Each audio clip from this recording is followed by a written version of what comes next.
This is Van Electric Ghost, and we're live on the air on our Facebook, YouTube, Twitch, and Twitter channels with Bo Roberts for the first time. He's an Indiana-born model, actor turned self-taught filmmaker. He's driven to do filmmaking because of his interest in psychology. And on the heels of 17 short films, he took the opportunity in 2021 to make a feature film, The Great Awakening, which we're going to talk about.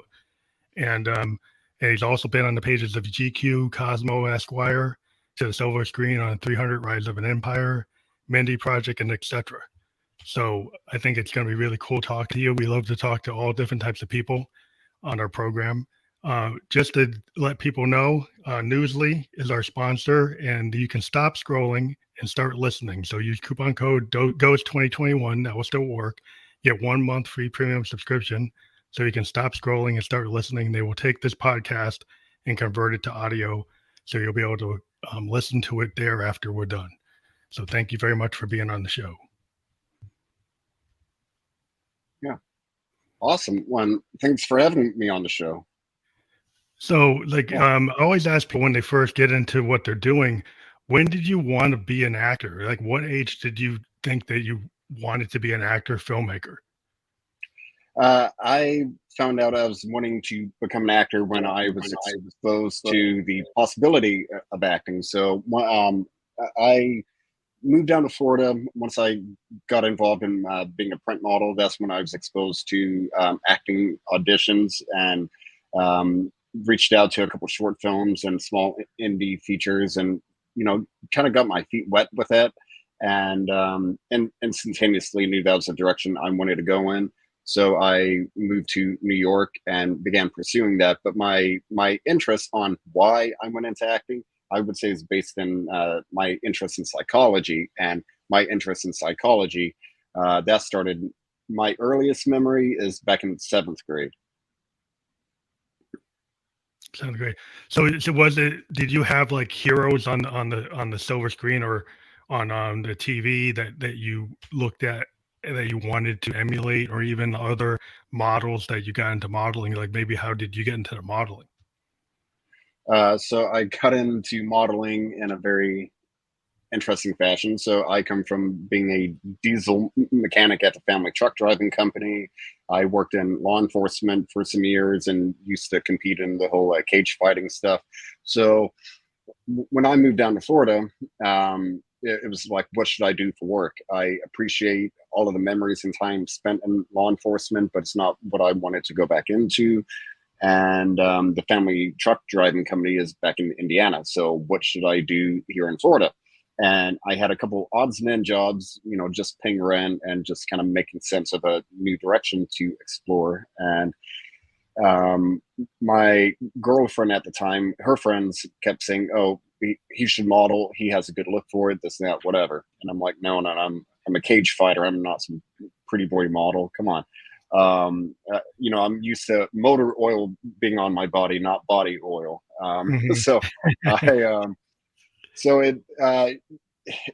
it came to a head where I had a job, got fully trained, and showed up for the first day of work being a door-to-door Kirby vacuum cleaner salesman.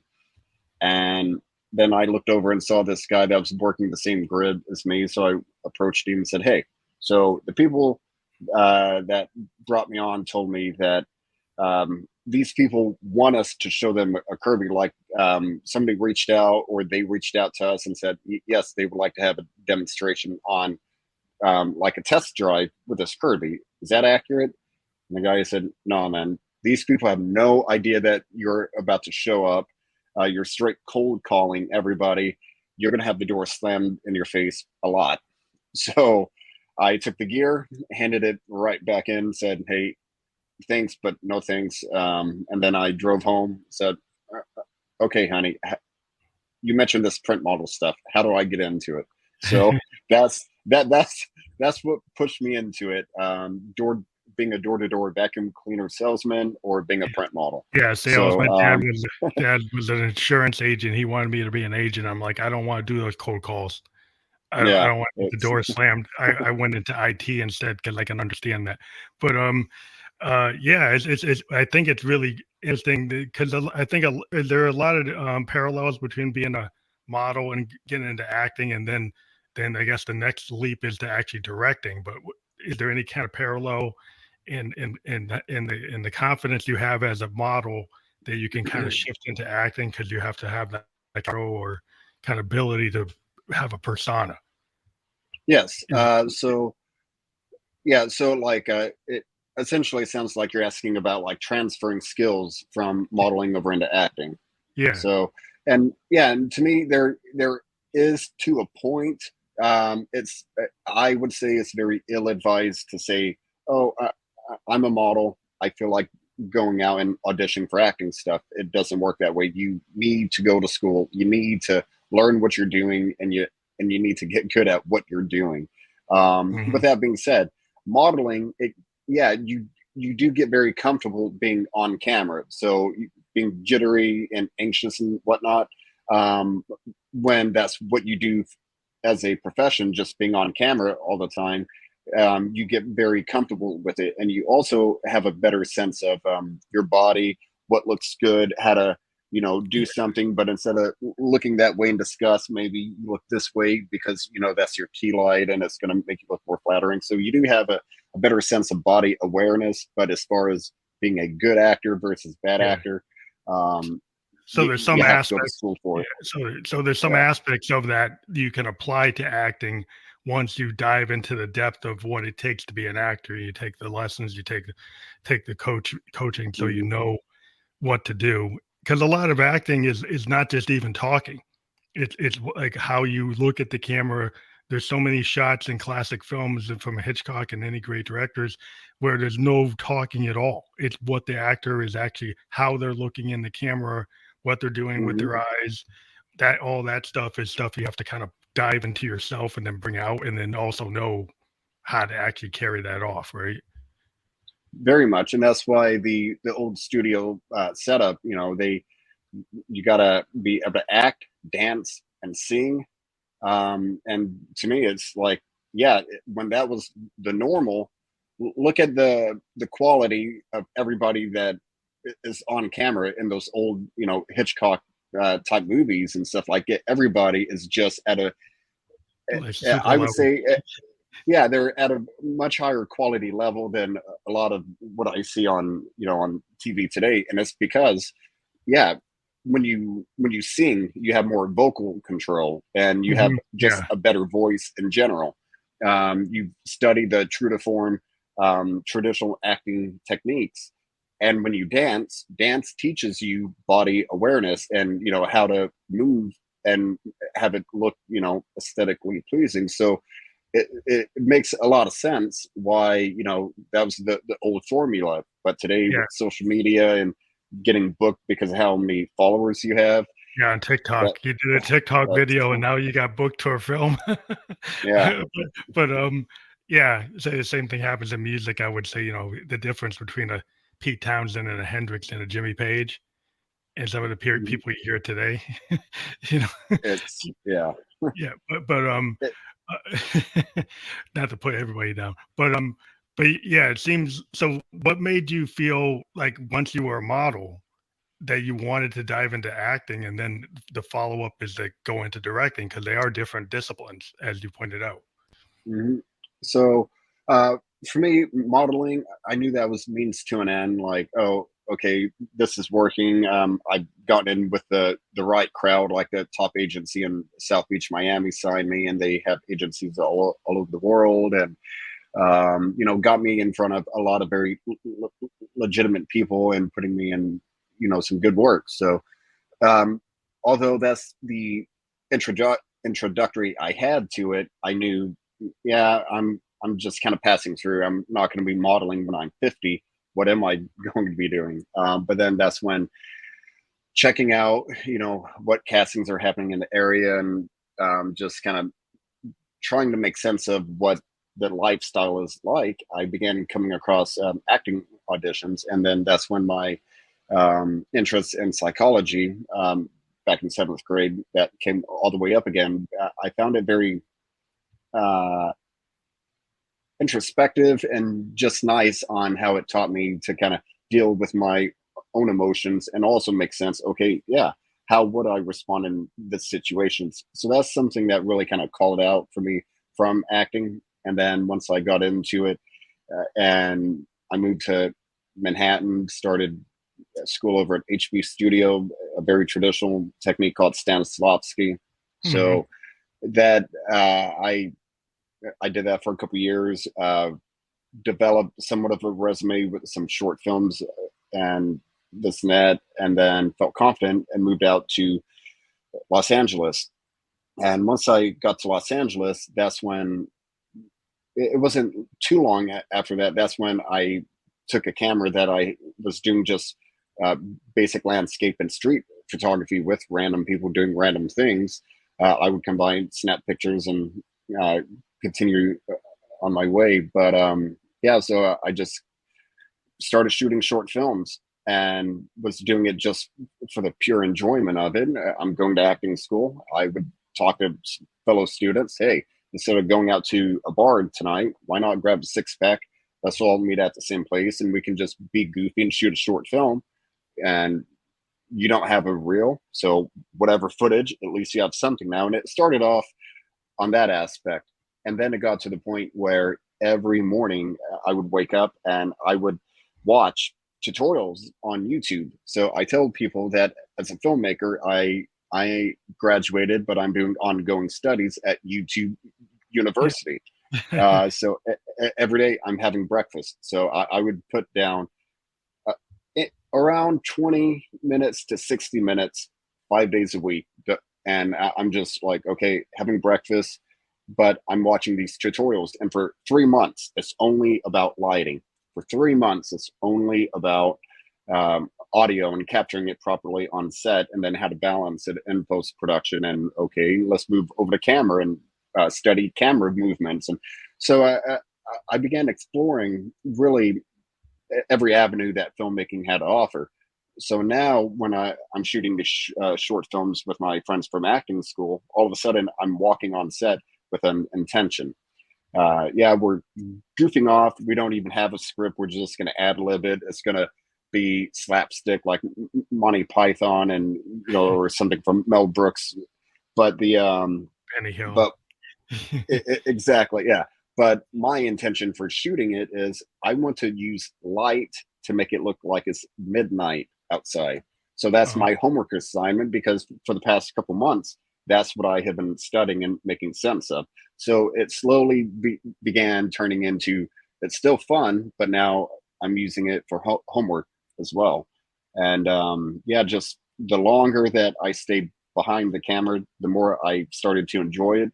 Just the power of creation to where now I'm creating the story, or I see the script and I make sense of what I'm really wanting to, like, what's the story I actually want to tell. So for acting, it was great for me to be introspective and deal with some stuff that was happening in my life. But at the directing. end of yeah so at the end of the day, for acting, I was putting my sorry, Siri kicked on for some reason. Oh, Sorry, but okay. yeah. I didn't hear So it. yeah. So at the end of it, I was really helping somebody else tell their story. Whereas in directing and You're being a telling a story story. creator, yeah. So now I come up with the thoughts of what do I want to talk to people about? What message am I wanting to put out into the world? And to me, that's uh, a lot more addicting than just walking on set and uh, Well, you yeah, know I think send the it's like lines. I think the parallel is if you think about the old days in music, is you had singers and you had songwriters, and they weren't the same people, right? And so Hmm. when you got the age of the singer songwriter producer, then you actually could get a guy like Dylan, a guy like Yeah. get Springsteen, to get Pete Townsend. They like, I'm gonna decide how it's gonna be. I'm gonna Hmm. actually, I'm not gonna have some guy from Tin Pan Alley tell me this is the song, sing it. Right. I wrote the song. It's about like my feelings and my direction.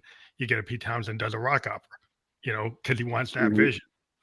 You get a Hendrix that does like Electric Lady because he had that vision. And so I think in the Beatles with Sergeant Pepper. So I think it's the idea of having that kind of control over your vision as an artist would necessarily mean you want to go the producer route, you want to go the director route, you want to be the singer songwriter, you want to have more kind of control over your art, right? Yeah, definitely. So when you got into independent filmmaking, you really you because did you have like did you think that you wanted to get part of a studio machine or system, or did you say with like a lot of people in music, we want to be indie because we want to have more input to the direction of where we want to go? Did you ever So think about like getting in a studio, or did you always want to just do independent work? uh, for me, it's definitely both. I appreciate the studio model and am looking forward to entering it and just really, making sense of what that world is, because I do comprehend that there are going to be a lot of moments of compromise, and this is how I'm wanting to do it.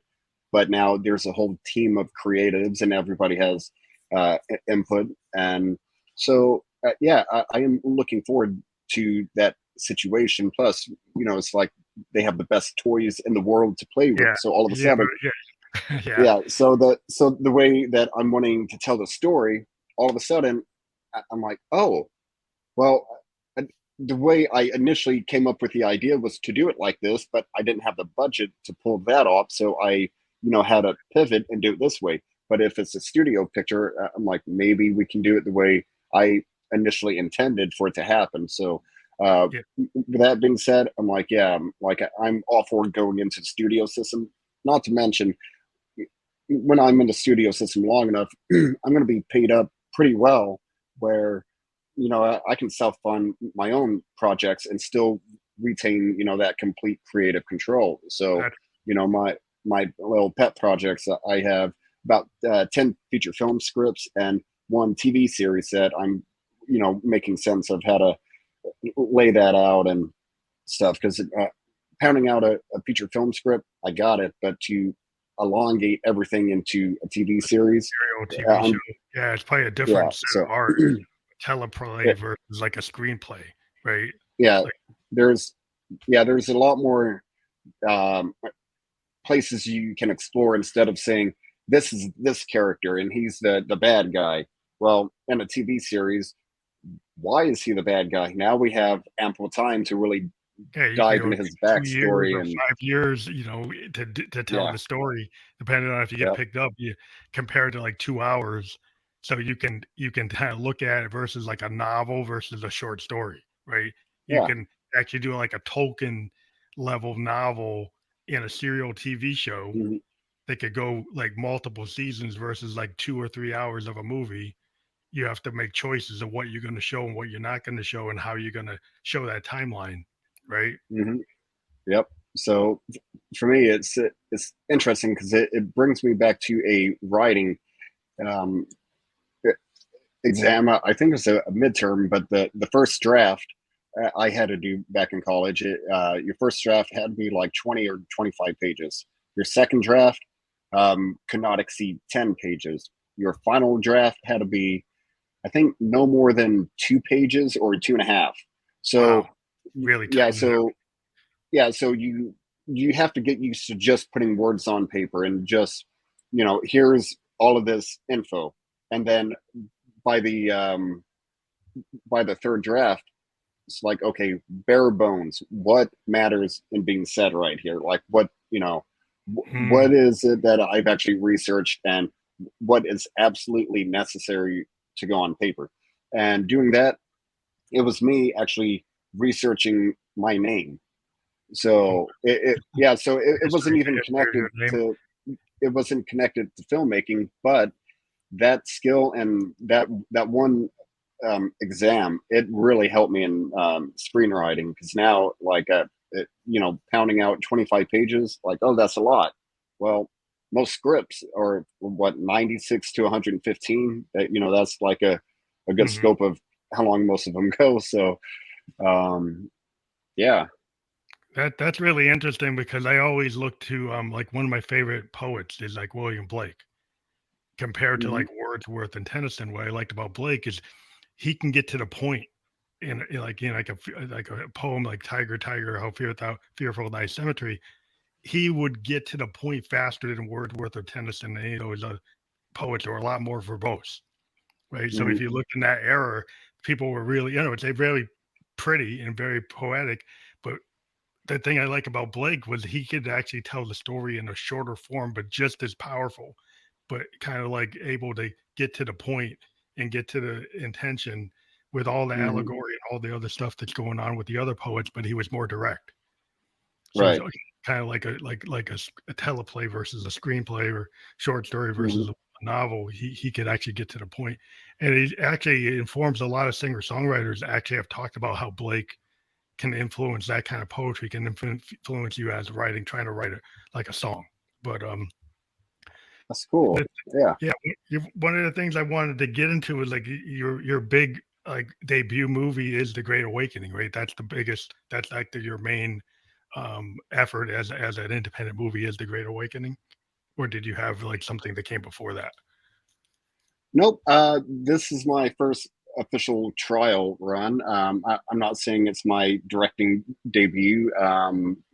And probably the main reason I'm not calling it my directing debut is because initially I lied on the budget and, you know, puffed it up to like $5,000 and told people I made it for that. Then that shrank down to 2,500. So to be completely honest and truthful, I spent right at like $1,600 to make it. Hmm. So with that being said, there is a very specific budget ceiling to where a lot of stuff in the ways that I wanted to achieve certain things in the script just didn't really happen. So it is full length, just over 1 hour long. And it's interesting because my first draft, back to that assignment, my first draft on um, of this movie, the runtime was 1 hour, 45 minutes. Oh, so you brought it So, down. so I chopped off, almost killed 50% of the total runtime. Just, back to it. This is my first official trial run. The story, it gets a little convoluted. Like it's that type of movie that you actually want to pay attention to, Hmm. for fear of not being lost in it. But yeah, so it's like, okay, don't try and do too much with it. What are you trying to say? Get to the point. So maybe some Mr. Blank was, or you said Blank or Blake? William Blake. Blake. Yeah. So maybe he influenced me somehow, to where instead of doing this ethereal kind of poetic story of what I was doing, I'm like, no, put a stamp on it. Get Get in, talk direct. about it, get out, roll credits, move on. So that was much more the intention with it. Yeah, I think that's like everybody, like if you're a musician, you kind of go between multiple states. Like you might do your demo, and the demo is Mhm. like 8 minutes long, right? And then you're like, well, that's Yeah. not going to work in the market, right? Everything today is like less than 3 minutes. So then you got to Mhm. try to find the good bits that make it work and bring it down. But then you might actually find that like, okay, well, the initial take is actually so close to what I want to say that maybe I'll just cut it. And instead of going 8 minutes, I'll just go like 2.5 minutes and cut the rest of it out. And so you have different Right. ways that you can approach it. You can like rework it. So when you did the movie, was it all sequentially filmed, or did you end up moving parts from like the middle to the beginning and the end to the middle, or how did you run like the timeline or actuality of filming it? Like, did you find that you had to move things around? Yeah, that's a good question. There was one phone call that I moved uh, that I moved closer to the start of the movie. But other than that, I had like this entire storyline. There's a character that was in the movie, or actually two characters that were in the movie, and I just completely killed their storyline to where they don't exist now. You pull them, So pull them out. yeah, yeah. So I'm very fortunate that the way the story was, it gave me the ability to do so, to where these characters, when I kill their storyline, the other characters in the movie, they don't say things About them. to, Yeah. they're not referencing that an action or anything or that storyline that killed. It doesn't really like it. It can help, add to the storyline, but it But it didn't. wasn't integral to the whole storyline. It wasn't like an integral part of it. Exactly. So back to it. It was just me trimming the fat and just wanting to be, pure speed. Just Oh, okay, maybe it was too extraneous. Like if you had 2 hours to tell yeah, the story, maybe it worked. But when you only want to bring it down to an hour, it became like something that was like, okay, that's not necessary to yeah, it, actually tell the story. yeah. I'm just trying to blast down the freeway, and this is more the scenic route. This is a cute little countryside road that you can drive down that very much deals with a storyline, but it doesn't necessarily have to be there. So it's not. So, what role does symbolism play in your film? Like So how much a key part element? gotcha. So for me, that symbolism in the movie, you don't really have symbols on screen per se, but the what characters represent that does come into play to where the lead character is agnostic or spiritual. Her boyfriend is studying to become a pastor, so he's into theism. She's agnostic, a little unsure, and her best friend is an atheist.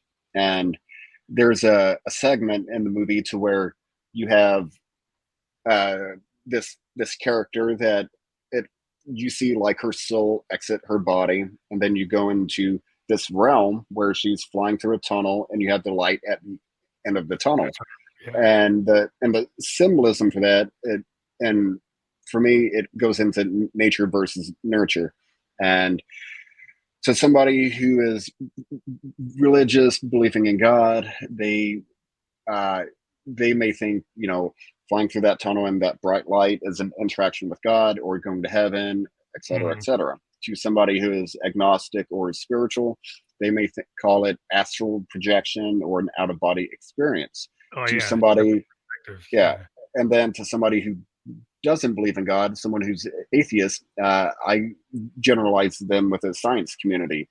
And in science, when blood or when you have a near death experience, blood begins draining from the brain, preparing for death. And when this happens, it makes the brain operate very hard and very ragged. And it's similar to running a car engine without enough oil in it. Right. Oh, So, okay, so it's so crunches yeah, hard. so this action throws the mind into an altered state of consciousness. And people who have survived that near death experience have come back and mentioned it felt like they were flying through a tunnel and seeing a bright light. So you have this singular, um, you know, action taking place, flying through a tunnel, light at the end of the tunnel. But nature and nurture, that's a big topic of discussion because depending on what you believe in, you're going to have a very different outlook on what that means to you. So Yeah, for me, my overall sense of it is there it is, light at the end of the tunnel. You were raised and you now think this. So this is what uh, that yeah, example means to you. perceptions of reality. It's this whole Yeah. idea in psychology. Like, did you hear that tree fall in the forest or did you not? Yeah. The ideas what Nietzsche had about like what is reality. Right. It's kind of informed by your belief systems. You like your Hmm. belief in science, or you not believe in science, or you believe in religion. You don't believe in religion. You believe in like there's like the ideas that are out there from different thinkers, and so you Hmm. might have a different perspective on life because you have a different cultural point of view, you have a different political point of view, you got a different religious point of view. And Yeah. so it's cool to take one event and then have multiple points of view. And I think that is an interesting technique because I think singer Hmm. songwriters we try to do that because like we tell people like however you interpret the song is however you want to. Like I had my perspective, but Hmm. you are open to think that I meant something else. And the Right. fact that I wrote it in a way that's kind of universal and you could have a different perspective about Hmm. what I meant, you know. definitely. And a big reason for me doing that, I came up with a story during 2020. I was in lockdown, and just like everybody, overdosing on the news and social media, and that was a very aggressive year on multiple fronts. So to put in this nature versus nurture concept, that was just kind of my way of saying, look, you believe this, I believe that. I would desperately love to get back uh, to that point of being having the ability to agree to disagree on stuff. Yeah, yeah. It's like, just Not let's being, take the aggression down. It's because that example to me, it proves we're all just human trying to make sense of what life is, what is consciousness, and we just naturally gravitate towards things in life that makes us feel most or more secure, and more, like, safe than choosing this option. So we gravitate towards this option and formulate a whole system of belief structured around that. So I'm like, yeah, we believe in different things, but we're all just trying to, you yeah. know, Well, you should have the right, coexist. Yeah. to have like different points of view. It's only if you get like, a lane of a point of view that suddenly says it's offensive to them for you to have your point of view, right? Hmm. So their idea is you can't have your point of view because your point of view actually takes away their rights. Hmm. so, Yeah. so if you get that type of thing, then well, you're not really allowing people to have their point of view because you have this absolute axiom that no one else can Hmm. think anything else because the only truth is your truth, and it's offensive for anybody else to have their own truth. So I Yeah. think that is like a level of intolerance that can lead to war, can lead to conflict, can lead to all kinds of problems because you're not really letting it be. You're trying Hmm. to force your will on other people. So Yeah. that in myself is like, if you're gonna be an artist, you try to have an open point of view and look at everything. You can have a direct point of view. Everybody has their own political point of view, but I think that's where we can get into lanes where always stay in that lane. You Yeah. know, And, you know, and, I don't want to stay in the lane. yeah. And that is the interesting thing, to where it's like, freedom in art and allowing people to have that voice. But then, when does that voice have to be snuffed out? Like, what barrier can they cross? And to it's interesting to think about, because then it's more about, like, okay, I'm an artist, I'm being unique with my thought, but the masses are dictating to me that I can't express myself this way because it's, not what the masses want. So it's definitely an interesting thing. But with that being said, we are in communities and societies, and yeah, like, as much as people trying to live off the grid, like, you're part of everything happening around you. So there Oh is, yeah, somewhat of a status quo that has to be taken into account. And it's because, yeah, it can definitely go in a very radical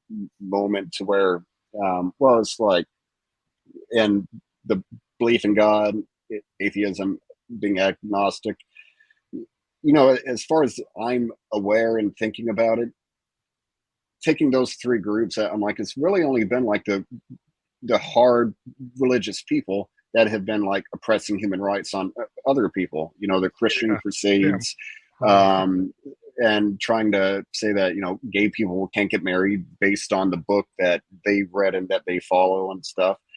Uh, Whereas it's like people that are more spiritual or atheists, I haven't really heard of many instances of of them unclear trying to down cram time. their beliefs down somebody else's head, unless if it's a scientist saying, "Hey, climate change is real." Like, Yeah, you, yeah. you need you need to make adjustments. But I'm Well, like, are you? some people, You're trying to sustain human life, not well, take it yeah, away. because some people don't believe it till they see it. Like, a scientist tells you, like, in 30 years, New York's gonna be underwater, and you don't believe it Hmm. because you think it's hype. And then when it happens, he's like, "Well, solve it."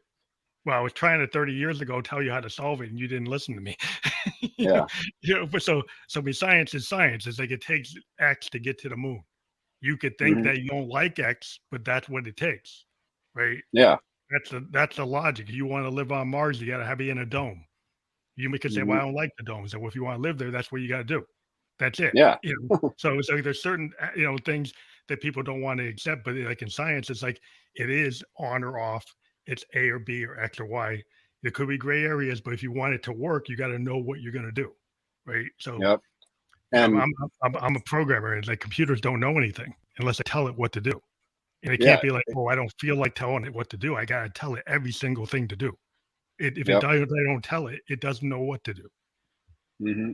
Yep. And to me, that kind of goes back to the emotion of 2020 in my movie. Yeah, it's like I viewed a lot of people as doing what they want to do, not what they need to do, Yeah, and it seems like that's just kind of a, it's a mentality that is in all aspects of life, and sadly, I feel like most people have it, that everybody talks about, this is what I'm doing, this is what I'm going to do, but then when the rubber meets the road and it's that moment, I'm like, yeah, you're not really. And it goes, back to the Bible about how people are good-hearted, God-fearing Christians and love thy neighbor and all of this stuff, and then they see a couple gay people walking down the street, and they tense right. up and get judgy and Well, I stuff like mean, that. And I think it's a lot of my opinion as an artist. What I delve into is fear.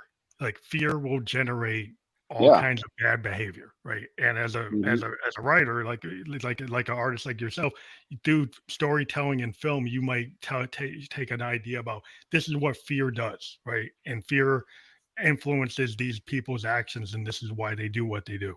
And I also Hmm. talk about it in terms of like music, and it's somewhat similar. And you can say fear can drive people to make irrational decisions. It can drive them to make response decisions that are short term, not long term. And why did they do that? And you Yeah. can dive into it and look at how that's going to work and tell a story. Because like a good songwriter will tell a story, in a way that's very visual, and we call it like sound painting, right? And so we Hmm. can actually kind of storyboard something out in your head. When you hear the song, you can picture images, you can picture scenes. That if you're a good songwriter, you kind of can get people to feel that way. So I would think like when you're a filmmaker, you're actually using the canvas of the film to kind of point your world vision right into Yeah. that scene. Well, and so on that note, I think I'm on the right path with it, and would like to talk about kind of the overall essence of my movie, because I think there's a correlation there, to where, as I was experiencing the year 2020, like you have COVID introduced, you have murder hornets were on the news, and then they just kind of vanished for some reason. That CIA released over 10,000 documents confirming interactions with UFOs.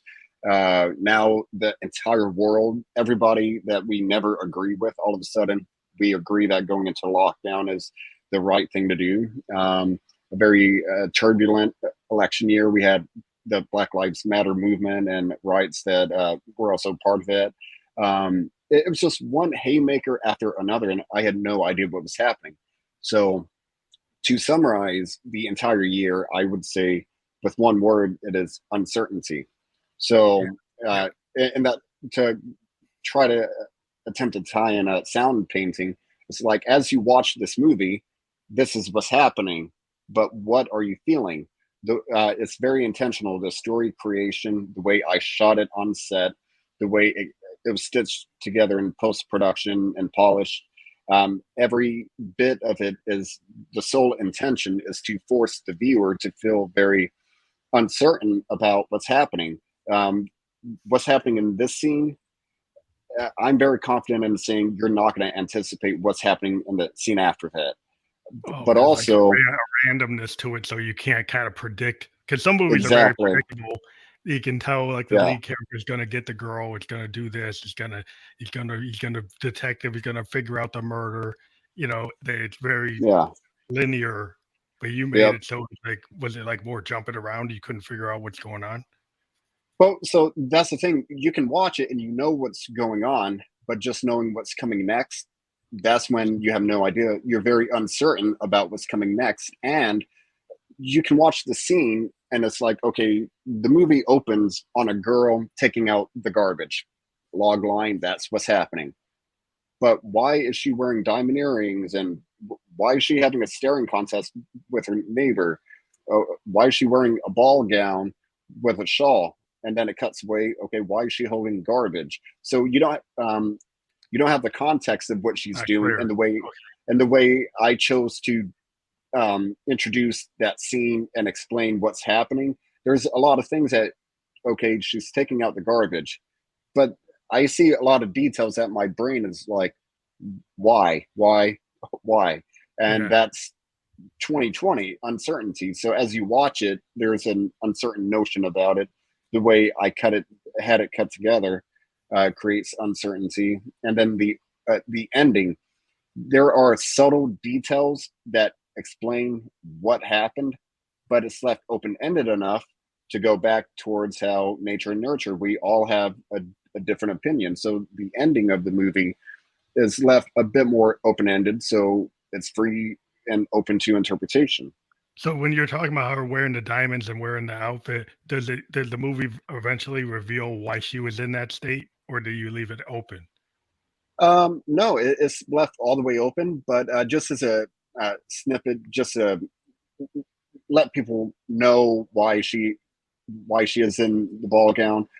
As I was creating the story, I just knew it's what people are doing, and during lockdown, that they were taking the garbage out, wearing full-on tuxedos and ball gowns, or going to the grocery store Oh, to buy okay. I milk. had read about people dressing up at home. Yeah, I did read about Yeah. that. So yeah, So and that's my not to wife, that. yeah, and my wife and I, we like I would have a collared shirt on, and we would cheers and drink wine every day out on the balcony. So we took part in that as well. Yeah, so you have that, and then the staring contest when lockdown first hit, and it's like red alert with everybody. Can't be near anybody not in your home. I was Oh, taking my own garbage out, and I saw the neighbor, and we had that. Oh, no, you go.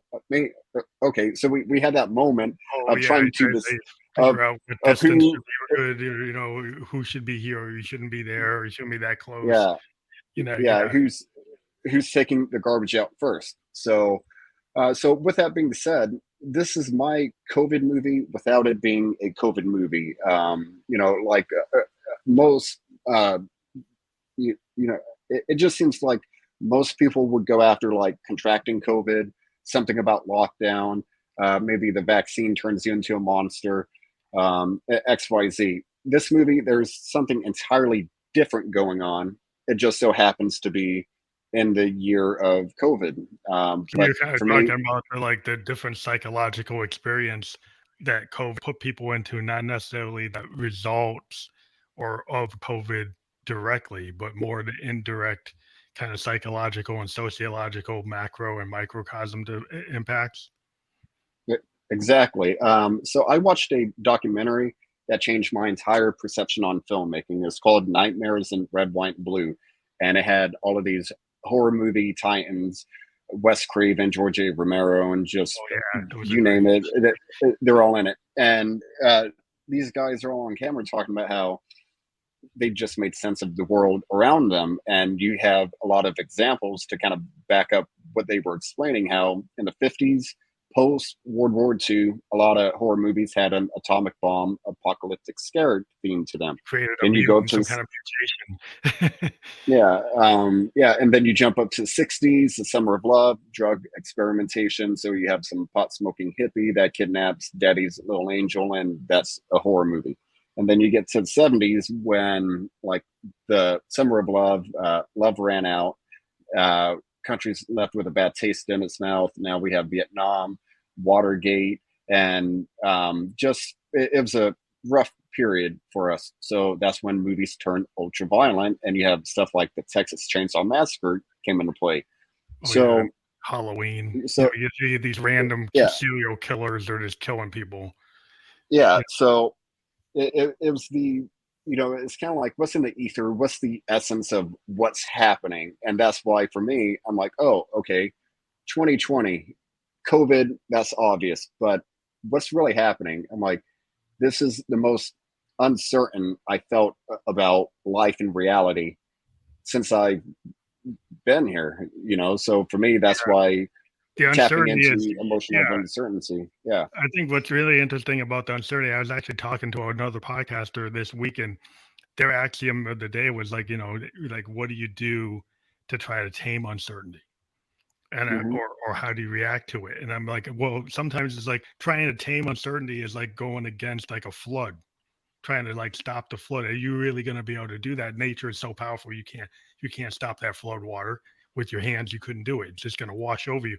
Are you going to learn how to ride it out? Are you going to learn Hmm. how to get to the dry land? Are you going to learn how to respond? Or are you going to get overtaken, by it? Hmm. Are you going to figure out how to live in the new normal, which means you can't predict what's going to happen. It's not a steady state situation. It's very much unstable. So you're living in this unstable environment. How do you thrive in an unstable environment if you always worked with predictability? Hmm. So that can change some people's paradigms so they don't know what to do. They have Yep. no skill to handle it. And then you can kind of Hmm. work with, well, what happens to those people and what happens to the people who can handle it. Yep. Is- But to me, that ties in perfectly with like technology, to where technology, that's a great barrier that eventually people get left behind on, like with my parents, and just for them to retain the password to log into their email. That's, something, a conversation that periodically comes up.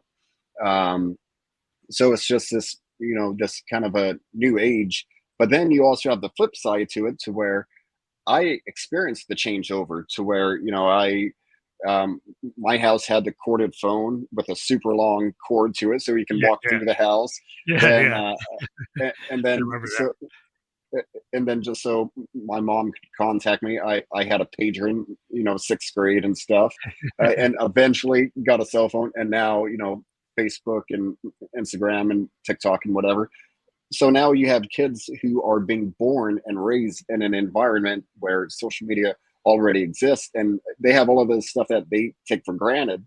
Whereas we talked about it in the pre-show, how uh, we have people in our lives that they're true to form tradesmen, that, they know how to build homes. Like my father has built multiple homes, not because he's a contractor, because he's a truck driver, and just by way of being a truck driver that's been driving since the mid 80s, he's around tools, and it's a Yeah, different, you gotta know like, how to fix your own rig, or you're gonna get, taken if you can't like do some mechanical yeah. capability. So, Uh-huh. like I talked about, my grandpa was a coal miner.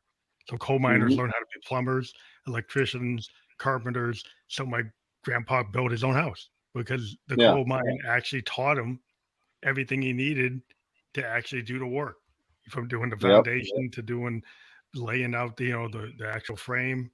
And because they did that kind of work in the mine, they were framing up the mine every day. They were putting like lines in, plumbing lines in, they were putting electric lines Hmm. in, they were understanding how to deal with electricity. So he actually, without any certification, he built the house, like, Yeah. in the 1930s and 1920s.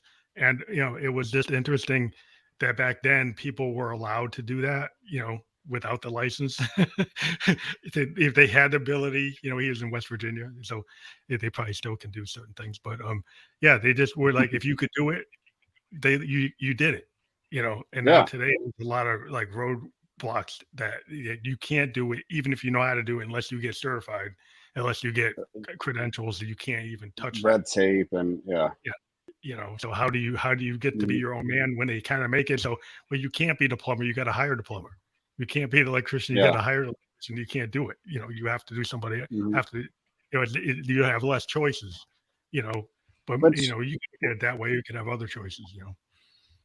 and that is quite true, but, sadly, I think it's because a lot of people are overconfident, to where, for me, like, I still know, uh, as a filmmaker, if I'm not directing my own stuff, I still work as a crew member. Like, I actually really enjoyed working as a grip on this feature film 2 months ago, Mhm. because I'm working with this super renowned director of photography, and saying, hey, let's set this flag over here and this and that. And, you know, and if we had a moment, I'm like, okay, why? And what's the reason for doing this? And so all of a sudden, my knowledge on, you know, doing it just went through the roof.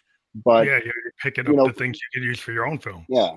And to me, that's like the quality of my product that, you know, I acknowledge I'm still building, but it is different if someone's going to wire a house and all of a sudden they're unqualified to do it. And back, back to the statement of people doing what they want to do, not what they need to do. Most people, like in law enforcement, I every weekend I'm firing off a couple clips from my weapon, and like I'm doing push-ups, sprinting 200 meters, and then that's when I would take my firearm out and fire. And I did that because I'm like, I have a weapon in case if I have to use it. I need to be good with it.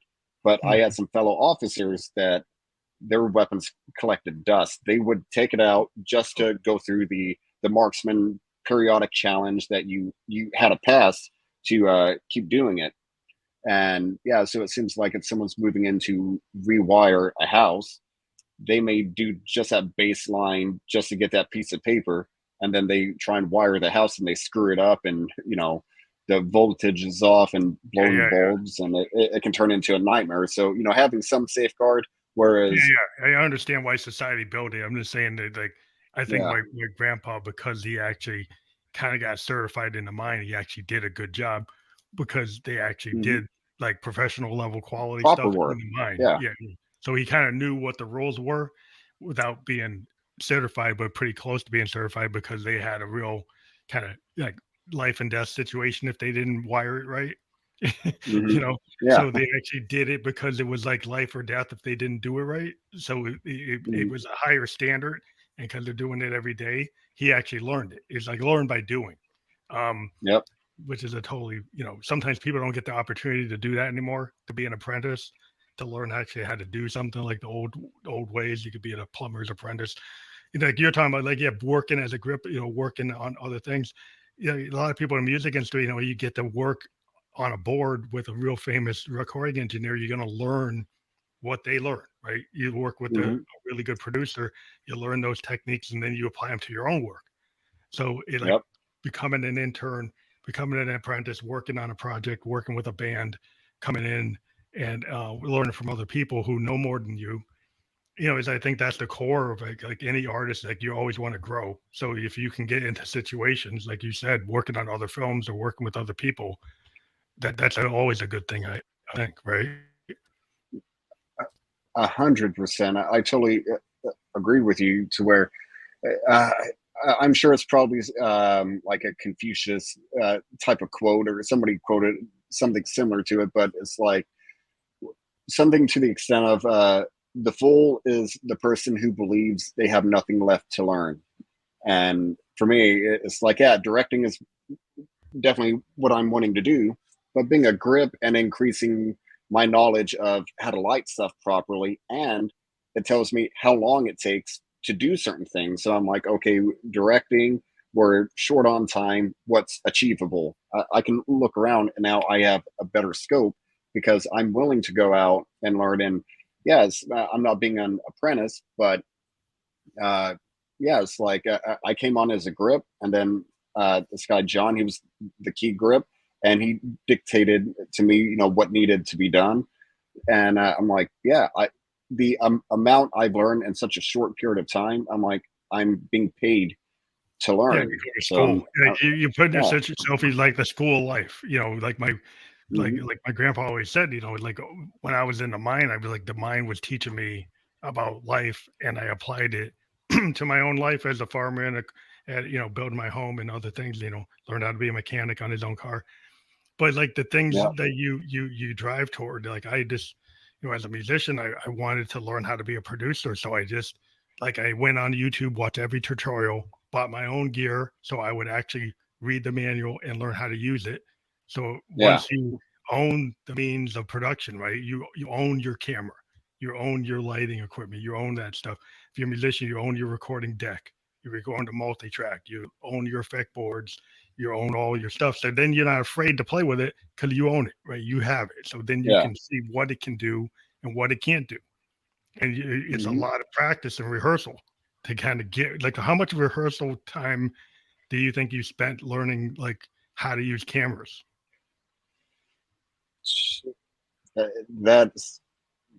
That's a great question. To say a lot is an understatement. Gosh, maybe 10,000 hours is what most people say is required to become a master at something. Yeah, And probably like in that range. yeah, so to put in perspective, for watching tutorials that would range from 20 minutes or up to an hour worth of content, that's just working union guides saying this is how I'm lighting the scene, this is why I'm doing it, these are things you need to know about. I did that for about 5 years, and during that span, that's when I started shooting all of those short films. So it's like 16 after about films.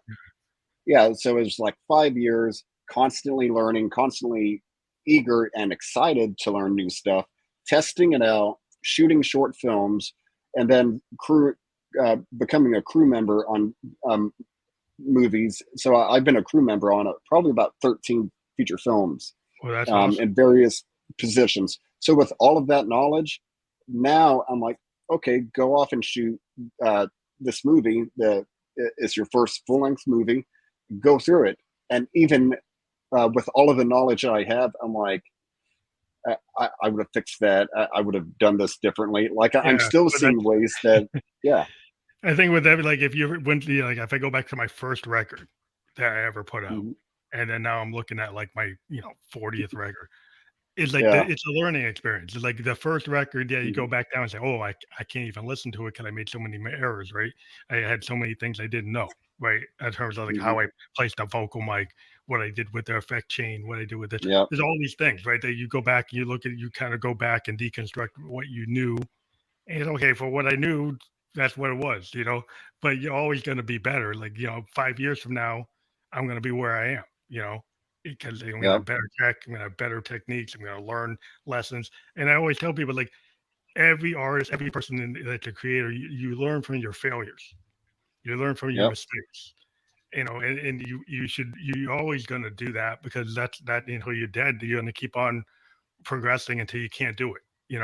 That's the way I feel. But 100%. And yeah, I think it's a vital step that whatever it is you want to do, just go off and do it. Start doing something to where, yeah, after 5 years, you do have 5 years of something to look back on. Because like I've spoken to some people that they said they want to get into filmmaking, and uh, so initially, right from the gate, they want to make a feature film, and then they ask me how easy it is to get name talent in the movie, and I'm like, and you haven't done you haven't done a short film, or you've never been on set before, and you're asking this stuff, and I'm like, just be realistic with what you're going for, and just start. Like the 15 short films, I didn't have a microphone, I didn't have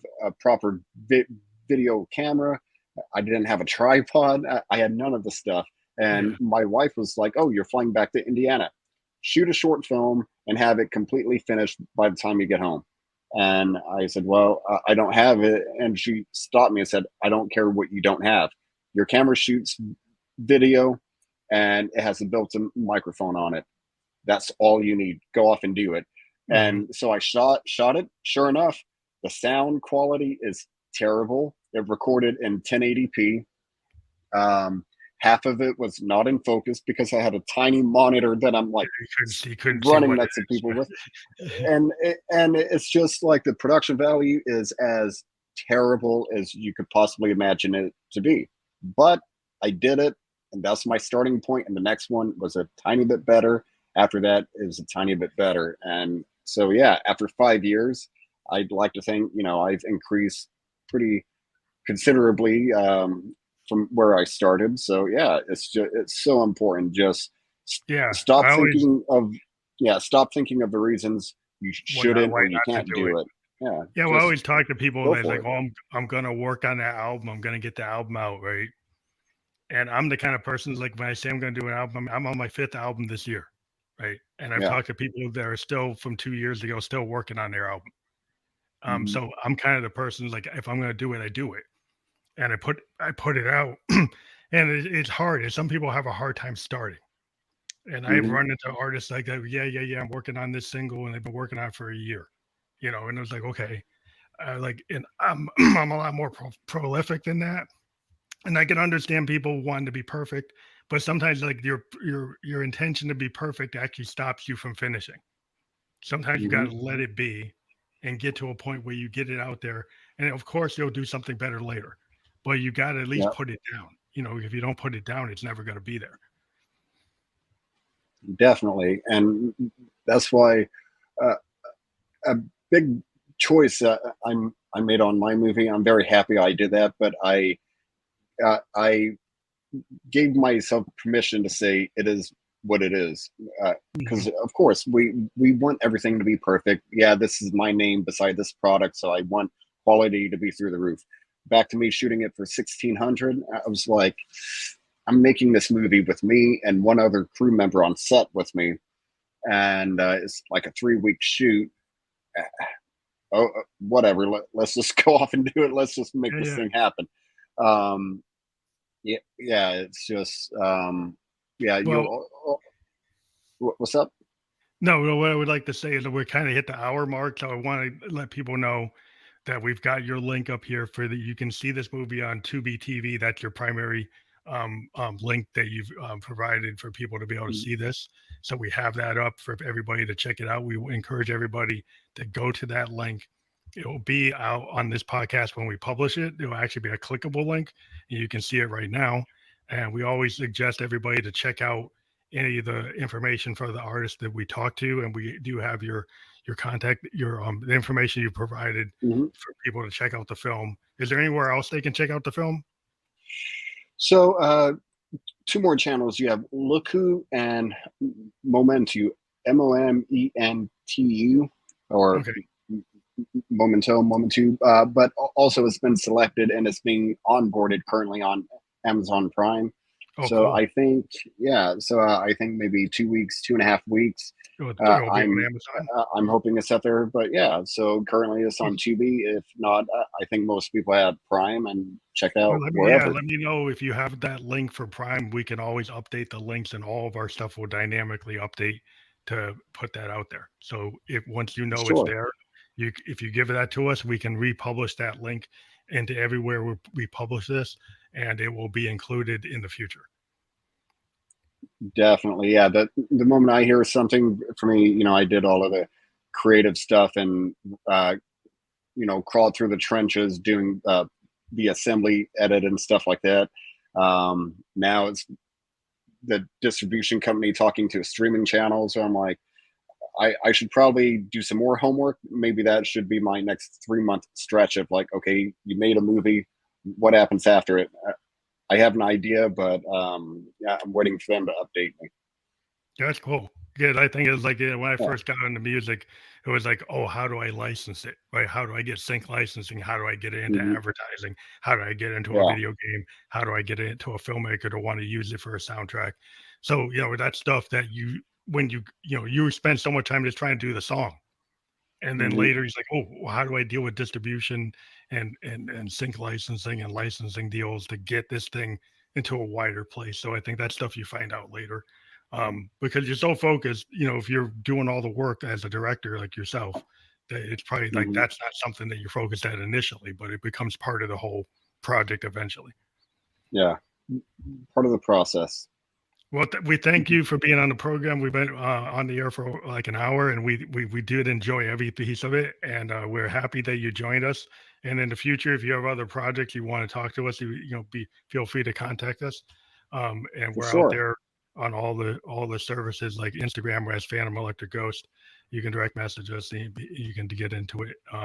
But we really appreciate your story about getting into filmmaking. I think it's really enlightening. And we usually don't have that many filmmakers on the program, so we're really happy that you came on the show. Thanks for having me. It's been great. And yeah, you asked a few questions that I haven't heard before. And yeah, It was awesome. Well, thank you very much, and we'll have a good night. And we will be on Spotify video podcast for the public to understand. This is on YouTube, Twitch, Twitter. Actually, as a full length podcast on Twitter, we do have that ability to do that, which people might not realize that you can do that. But you could actually watch this on Twitter, and we'll send you those links to send to your fans and supporters. Thank you very much again for being on the program. Oh, thanks for having me.